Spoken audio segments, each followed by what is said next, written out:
আসসালামু আলাইকুম রহমতুল্লাহি ওয়াবারকাতুহ। আপনাদের সকলকে অডিও বুক অফ মোরাল এই চ্যানেলটিতে স্বাগত। আজকের আলোচনার বিষয় প্রোডাক্টিভ মুসলিম এর তৃতীয় অধ্যায় স্পিরিচুয়াল প্রোডাক্টিভিটি এর বাকি অংশ। আমার আয়াতসমূহ কেবল তারাই বিশ্বাস করে যারা এর দ্বারা তাদের উপদেশ দেওয়া হলে সিজদায় লুটিয়ে পড়ে এবং তাদের রবের প্রশংসা সহ তসবিহ করে। আর তারা অহংকার করে না, তাদের পর্শদেশ বিছানা থেকে আলাদা হয়। তারা ভয় ও আশা নিয়ে তাদের রবকে ডাকে, আর আমি তাদের যে রিজিক দান করেছি তা থেকে ব্যয় করে। অতঃপর কোনো ব্যক্তি জানে না তাদের জন্য চোখ জুড়ানো কী জিনিস লুকিয়ে রাখা হয়েছে, তারা যা করত তার বিনিময় স্বরূপ। সূরা সাজদা 15-17 নম্বর আয়াত। নিশ্চয়ই মুত্তাকিরা থাকবে জান্নাত সমূহে ও ঝর্ণাধারায়। তাদের রব তাদের যা দেবেন তা তারা সানন্দে গ্রহণ করবে। ইতিপূর্বে এরাই ছিল সৎকর্মশীল।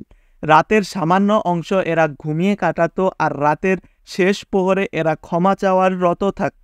সূরা জারিয়াত 15-18 নম্বর আয়াত। চতুর্থ অধ্যায় ফিজিক্যাল প্রোডাক্টিভিটি, শারীরিক শক্তি। যখন আপনি একটি দিন অতিবাহিত করেন, লক্ষ্য করবেন আপনার শক্তির মাত্রা ক্রমাগত ওঠানামা করছে। সকালে প্রাণবন্ত তো বিকেলেই অবসন্ন।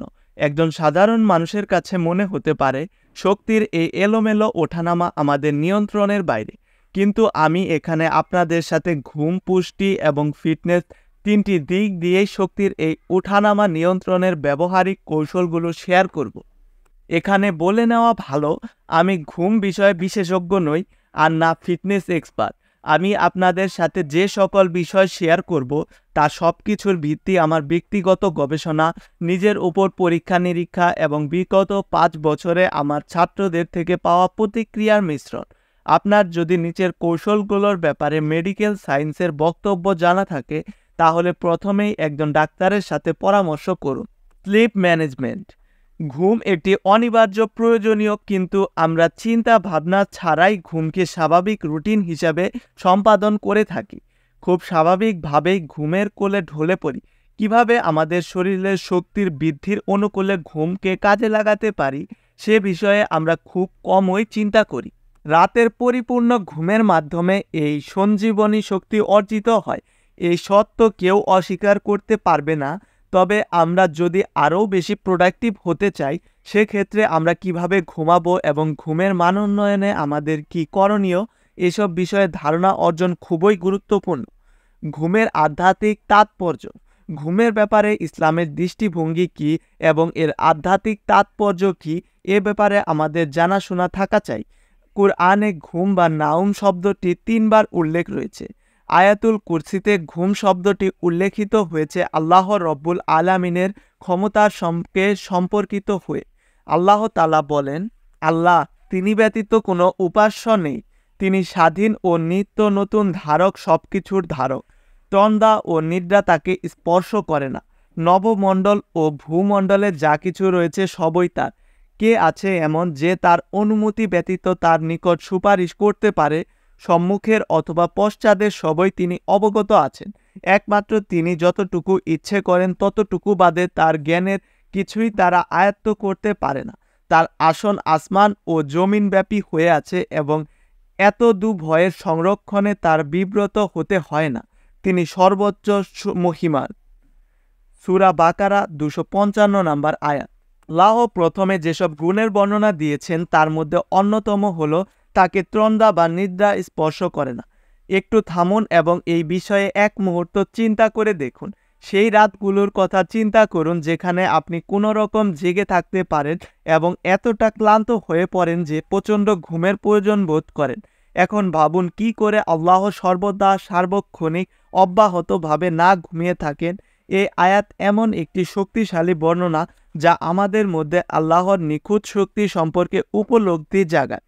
আমরা এই আয়াত থেকে অন্যান্য যে সকল অর্থ নিতে পারি তার মধ্যে একটি হচ্ছে তিনি আমাদের ওপর সদা সতর্ক, অর্থাৎ যা কিছু ঘটছে তার ব্যাপারে তিনি পুরোপুরি সজাগ। একটি সৎ কাজ কিংবা একটি অসৎ কাজ তার অগোচরে নয়। আবু মুসা রাদিয়াল্লাহু তাআলা আনহু থেকে বর্ণিত আছে, একবার নবীজি সাল্লাল্লাহু আলাইহি ওয়াসাল্লাম আমাদের সামনে দাঁড়িয়ে 5টি কথা বললেন, যথা: 1. আল্লাহ কখনো নিদ্রা যান না। 2 নির্দিষ্ট হওয়া তার সাজেও না। 3 তিনি তার ইচ্ছা অনুসারে মিজান দাঁড়িপাল্লা নামান এবং উত্তোলন করেন। 4 দিনের পূর্বেই রাতের সকল আমল তার কাছে পেশ করা হয়, রাতের পূর্বেই সকল আমল তার কাছে পেশ করা হয়। 5 তিনি নূরের আবরণে আচ্ছাদিত, যদি সে আবরণ খুলে দেওয়া হয় তবে তার দৃষ্টি যত দূরে থাকবে তার নূরের আলোকচ্ছটা সৃষ্টি জগতের দৃশ্যমান সবকিছু ভস্ম করে দেবে। মুসলিম 34। একটি ঘটনা আছে, একবার মুসা আলাইহিওয়াসাল্লাম আল্লাহর কাছে জানতে চেয়েছিলেন তিনি কখনো ঘুমান কিনা। আল্লাহ মুসা আলাইহিওয়াসাল্লামকে একটি লাঠির সাহায্যে পানির 2টি বালতি তার কাঁধে উঠিয়ে সোজা হয়ে দাঁড়িয়ে থাকার নির্দেশ দিয়েছিলেন। কিছুক্ষণ পর মুসা আলাইহিওয়াসাল্লাম ঘুম ঘুম ভাব অনুভব করলেন এবং সত্বর ঝিমিয়ে পড়লেন। এদিকে বালতি মাটিতে পড়ে সমস্ত জায়গা জুড়ে পানি গড়িয়ে পড়ল। আল্লাহ মুসা আলাইহিওয়াসাল্লামকে জিজ্ঞাসা করলেন, হে মুসা, আমি যদি ঘুমাই তাহলে মহাবিশ্বের কি হবে? দ্বিতীয় এবং তৃতীয়বার কোরআনে ঘুম বা নাউম শব্দটির উল্লেখ হয়েছে আমাদের উপর আল্লাহর নিয়ামত প্রসঙ্গে। ঘুমকে বর্ণনা করা হয়েছে আল্লাহর একটি অনুগ্রহ হিসাবে। আল্লাহ তাআলা বলেন, আমি তোমাদের সৃষ্টি করেছি জোড়ায় জোড়ায়, আর আমি তোমাদের নিদ্রাকে করেছি বিশ্রাম। সূরা নাবা 8 থেকে 9 নম্বর আয়াত। এ থেকে আমরা কি সিদ্ধান্তে পৌঁছাতে পারি? আমরা উপরের আলোচনা থেকে সিদ্ধান্তে আসতে পারি ঘুম কোনো বিরক্তিকর কর্মকাণ্ড নয়, বরং আল্লাহর একটি নিদর্শন এবং তার পক্ষ থেকে রহমত। একটা লক্ষণীয় মজার ব্যাপার হলো, আমাদের আধুনিক যুগের সমস্ত বৈজ্ঞানিক অগ্রগতির পরও কেউ সত্যি করে জানে না আমরা কেন ঘুমাই। ইন্টিগ্রেটিভ মেডিসিন জনক ডক্টর অ্যান্ড্রু মেইল 2015 সালে টাইম ম্যাগাজিনে দ্য পাওয়ার অফ স্লিপ এর ওপর নিবন্ধন লেখেন। তিনি সেখানে বলেন, ঘুমের মধ্যে আমাদের মস্তিষ্ক বেশ ব্যস্ত থাকে, প্রতি রাতে বিভিন্ন স্নায়বিক কর্মচক্রের সম্পূর্ণ করে। এটা আমাদের সর্বোত্তম কর্ম সম্পাদনের সক্ষমতা বজায় রাখার জন্য একটি ব্যবস্থা বা হোমওয়ার্ক কিনা আমরা জানি না। সম্ভবত প্রত্যাহিক ঘুম ও জাগরণের উঠানামা চিরকালই একটি রহস্য হিসাবে থেকে যাবে। আমরা কিছু একটা অনুভব করে ঠিক, কিন্তু কখনোই পুরোপুরি বুঝে উঠতে পারবো না। একজন মুসলিম হিসাবে আমরা বিশ্বাস করি ঘুম আল্লাহর অন্যান্য নিয়ামতের মতোই একটি নিয়ামত। এর ব্যবহার হওয়া উচিত ইবাদতের মধ্যে দিয়ে তার কৃতজ্ঞতায়। অধিক ঘুম, সালাত ও দায়িত্ব বর্জনের মাধ্যমে তার অবাধ্যতা করে নয়। মুসলিমদের জন্য ঘুম একটি মৃত্যুর সতর্কবার্তা। আল্লাহ তাআলা কুরআনে বলেন, আল্লাহর জীবন সমূহের প্রাণ হরণ করে তাদের মৃত্যুর সময় এবং যারা মরেনি তাদের নিদ্রার সময়। তারপর যার জন্য তিনি মৃত্যুর ফয়সালা করেন তার প্রাণ তিনি রেখে দেন এবং অন্যগুলো ফিরিয়ে দেন একটি নির্দিষ্ট সময় পর্যন্ত। নিশ্চয়ই এতে চিন্তাশীল কওমের জন্য অনেক নির্দেশ রয়েছে। সূরা জুমার 42 নম্বর আয়াত। সুতরাং প্রতি রাতে ঘুমে যাওয়ার সময় কল্পনা করুন এটা আপনার মৃত্যুর মতো। আপনি জেগে উঠবেন, আপনাকে পুনরুত্থিত করা হবে, এটা আপনার পরিষ্কার ধারণা দেয় নবীজি সাল্লাল্লাহু আলাইহি ওয়াসাল্লাম কেন প্রতি রাতে ঘুমে যাওয়ার আগে নিচের দোয়াটি পাঠ করতেন। হে আমার প্রভু, আমি তোমার নামে ঘুমে যাই এবং তোমার নামেই জাগি। সুতরাং যদি তুমি আমার আত্মাকে নিয়ে নাও তবে তার প্রতি রহম করো, আর যদি আমার আত্মাকে ফিরিয়ে দাও তবে একে সেভাবে রক্ষা করো যেভাবে তোমার সৎ বান্দাদের করে থাকো। এবং তিনি ঘুম থেকে জেগে উঠে বলতেন, সমস্ত প্রশংসা আল্লাহর, যিনি আমাদের প্রাণ নিয়ে আমাদের তা ফিরিয়ে দিয়েছেন এবং তার প্রতি আমাদের পুনরুত্থান। আর সমস্ত প্রশংসা আল্লাহর, যিনি আমার স্বাস্থ্যকে পুনরুদ্ধার করেছেন এবং আত্মা ফিরিয়ে দিয়েছেন। দ্য ফোর্টিফিকেশন অফ এ মুসলিম। মৃত্যুর কাছাকাছি অভিজ্ঞতা লাভের পর লোকেরা জীবনে দ্বিতীয়বার সুযোগ পাওয়ার অভিজ্ঞতার কথা বলে, কিন্তু ঘুমের মধ্যে দিয়ে প্রতিদিনই আমাদের এ ধরনের অভিজ্ঞতা হয়। ঘুমের এই তাৎপর্য নিয়ে চিন্তা ভাবনা করা এবং প্রতিটি দিনের সর্বোচ্চ সদ্ব্যবহার নির্ভর করছে আমাদের আন্তরিকতার ওপর। ঘুমের চূড়ান্ত আধ্যাত্মিকতার তাৎপর্যের দিকটি হলো সেই পুরস্কার যা ইসলাম রাত জেগে আল্লাহর ইবাদতকারীদের জন্য সংশ্লিষ্ট করেছেন। আল্লাহ তাআলা কুরআনে বিশ্বাসীদের গুণাবলী সম্পর্কে বলেন, আমার আয়াতসমূহ কেবল তারই বিশ্বাস করে যারা দ্বারা তাদের উপদেশ দেওয়া হলে সিজদায় লুটিয়ে পড়ে এবং তাদের রবের প্রশংসা সহ তাসবিহ করে।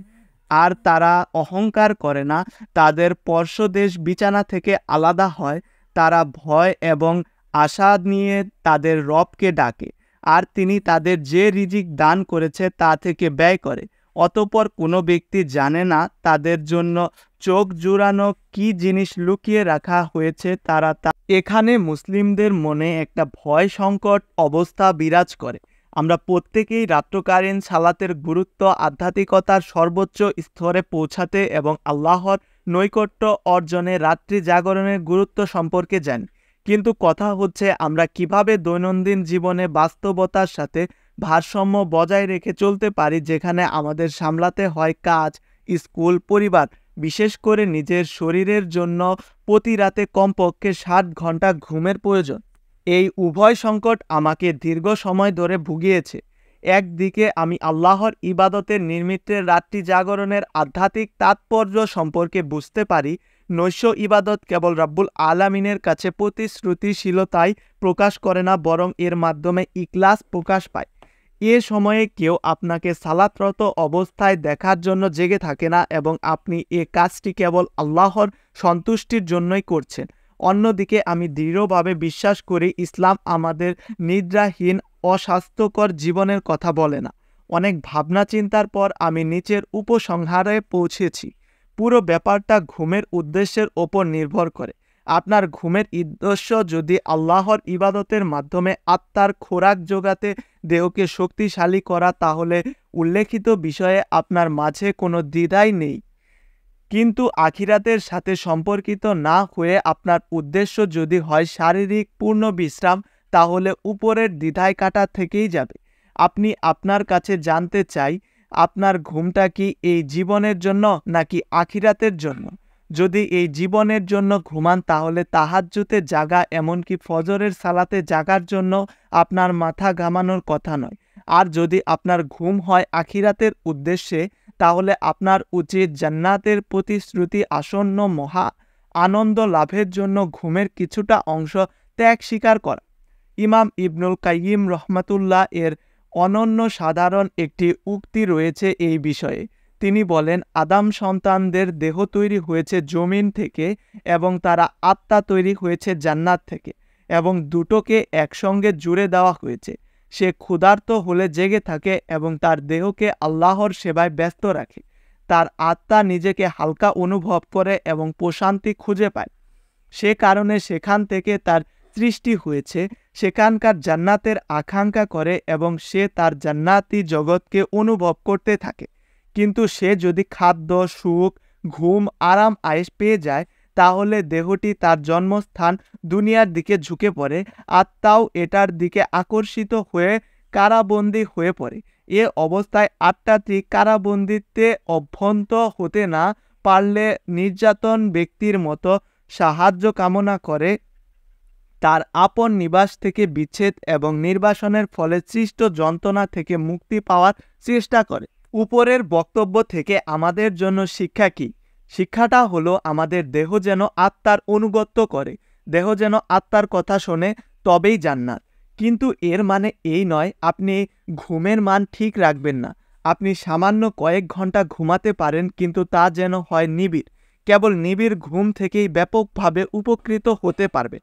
কিভাবে প্রোডাক্টিভিটি বৃদ্ধিতে ঘুমের গুণগত মান ও পরিমাণ নিয়ন্ত্রণ করতে পারি, সে প্রশ্নের উত্তর তুলে ধরার চেষ্টা করব পরবর্তী অংশে।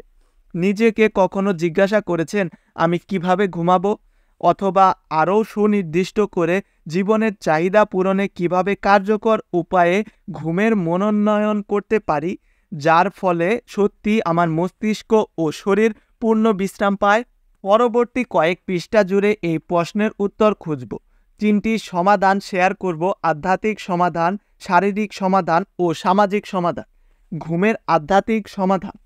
আধ্যাত্মিক দৃষ্টিকোণ থেকে মুসলিমদের উচিত ঘুমকে প্রতি রাতের একটি ইবাদত হিসাবে গ্রহণ করা, যেভাবে তারা সালাত বা অন্য কোনো ইবাদতমূলক কাজগুলো করে থাকে। এর অর্থ হচ্ছে ঘুমের উদ্দেশ্য নিয়ে চিন্তা করা, ঘুমের পূর্বে নির্দিষ্ট কাজগুলো সম্পন্ন করা এবং ঘুম থেকে জেগে ওঠার পর সুনির্দিষ্ট কাজগুলো করে নেওয়া। 1. নিয়ত। আমরা আগের অংশে আখিরাতের জন্য এবং সুষ্ঠুভাবে আল্লাহর ইবাদত করার উদ্দেশ্য নিয়ে ঘুমের নিয়ত সম্পর্কে কথা বলেছি। মনে হতে পারে এটা একটা তুচ্ছ বিষয়, কিন্তু প্রকৃত অর্থে আমাদের ঘুমের উপর নিয়তের প্রভাব রয়েছে গভীর। আজকের একটা রাত পরীক্ষা করেই দেখুন না, ঘুমোতে যাওয়ার পূর্বে আপনি মনে মনে নিয়ত করুন এই ঘুম আল্লাহর জন্য, আর জেগে উঠে ইবাদত করার মনস্থ করুন। আপনি যদি কিছু কাজ, ওযু করা, ঘুমের আগে সালাত আদায়, প্রাসঙ্গিক দোয়া পাঠ ঠিকঠাক করতে পারেন, তবে বরকত অর্জন এবং ঘুমের গুণগত মান বৃদ্ধি করতে পারবেন ইনশাআল্লাহ। ঘুম থেকে উঠে যে দোয়াগুলো পড়তে চান তা এর সাথে যোগ করুন, ইনশাআল্লাহ আপনার সম্পূর্ণ ঘুম সুখময় হবে।